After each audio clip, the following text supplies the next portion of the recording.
प्रिय विद्यार्थियों, आज हम एमए उत्तरार्ध राजनीति विज्ञान के paper 9th a research methodology शोध पद्धतियाँ के अध्याय विशुद्ध और व्यावहारिक अनुसंधान प्योर एंड अप्लाइड रिसर्च की चर्चा करेंगे। ज्ञान के क्षेत्र में अनुसंधान कार्य अपरिहार्य है। ज्ञान की विभिन्न शाखाओं में अनुसंधान का महत्व बढ़ता जा रहा है। अनुसंधान का प्रयोजन वैज्ञानिक प्रणालियों द्वारा प्रश्नों के उत्तरों की खोज है। अनुसंधान नवीन तथ्यों या सिद्धांतों की खोज के लिए संचालित किया जाता है। बच्चों, सामाजिक अनुसंधान में विशुद्ध और व्यावहारिक अनुसंधान दोनों का बड़ा महत्व है। विशुद्ध अनुसंधान विशेष रूप से ज्ञान वृद्धि पर बल देता है, जबकि व्यावहारिक अनुसंधान उपयोगिता पर विशेष ध्यान देता है। व्यावहारिक समस्याएं सैद्धांतिक ज्ञान की वृद्धि में योगदान देती हैं और इसी प्रकार सैद्धांतिक ज्ञान भी व्यावहारिक समस्याओं के समाधान में सहयोग देता है।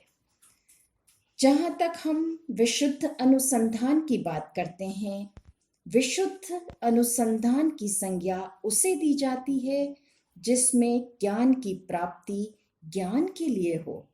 विशुद्ध अनुसंधान के अंतर्गत वैज्ञानिक पद्धति से अनुमानित परिकल्पना के आधार पर किसी तथ्य या सिद्धांत का शोध करना होता है।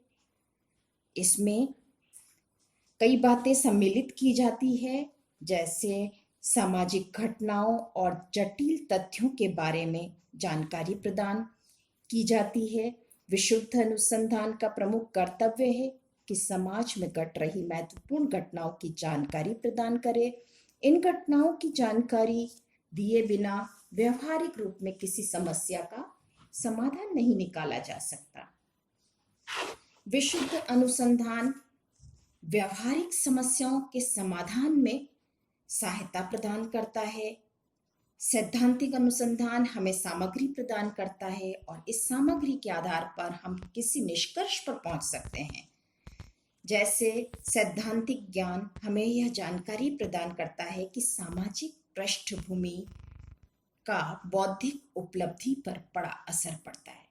जिस परिवार के बच्चे की सामाजिक और सांस्कृतिक पृष्ठभूमि पिछड़ी हुई हो, उस बच्चे की प्रतिभा लब्धि प्राय उस बच्चे से निम्न स्तर की होगी जिसकी सांस्कृतिक और सामाजिक पृष्ठभूमि अच्छी और सुदृढ़ है। यह सामाजिक घटनाओं में पाए जाने वाले प्रकार्यात्मक संबंधों का पता लगाने में भी सहायता करता है। इन्हीं पर सामाजिक जीवन की सक्रियता और गतिशीलता निर्भर होती है। यह व्यवहारिक समस्याओं में पाए जाने वाले केंद्रीय तत्वों का पता लगाती है। बच्चों, विशुद्ध अनुसंधान प्रशासन के लिए प्रामाणिक प्रणाली बन जाती है। विशुद्ध अनुसंधान प्रशासनिक ढांचे पर तभी प्रभाव डालता है जब प्रशासक स्वयं इसकी उपयोगिता को सीखता है। इसके अंतर्गत समस्याओं के विकल्प समाधान प्रदान किए जाते हैं। यही नहीं, इसके अंतर्गत स्वाभाविक या सामान्य नियमों को ज्ञात किया जाता है जिनसे सामाजिक जीवन और उसकी प्रमुख घटनाएं निर्देशित होती है। अब हम व्यवहारिक अनुसंधान की बात करेंगे। व्यवहारिक अनुसंधान की संज्ञा उसे दी जाती है जिसमें ज्ञान प्राप्ति मानवीय भाग्य के सुधार में सहायता प्रदान कर सके। इस अनुसंधान के अंतर्गत शुद्ध शोध के परिणाम को व्यवहारिक बनाने का प्रयत्न किया जाता है। जैसे यह नए तथ्यों को प्रदान करता है।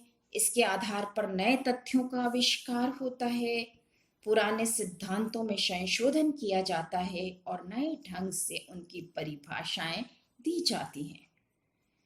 व्यावहारिक अनुसंधान विशुद्ध अनुसंधान सिद्धांत को कसौटी पर कर सकता है। व्यावहारिक अनुसंधान यह अवसर प्रदान करता है कि किस प्रकार सिद्धांत की परीक्षा की जाए। यह स्थिति की भली भांति जांच पड़ताल और विश्लेषण करके समाधान प्रदान करता है। यह धारणा संबंधी स्पष्टीकरण में भी सहायक है। व्यावहारिक अनुसंधान द्वारा धारणाओं की सत्यता की जांच होती है। विभिन्न सिद्धांतों का एकीकरण व्यावहारिक अनुसंधान द्वारा ही संभव है। अतः हम यह कह सकते हैं कि यथार्थ में इन दो प्रकार के अनुसंधान के मध्य कठोर विभाजन रेखा नहीं खींची जा सकती। प्रत्येक अपने विकास और सत्यापन के लिए दूसरे पर निर्भर है।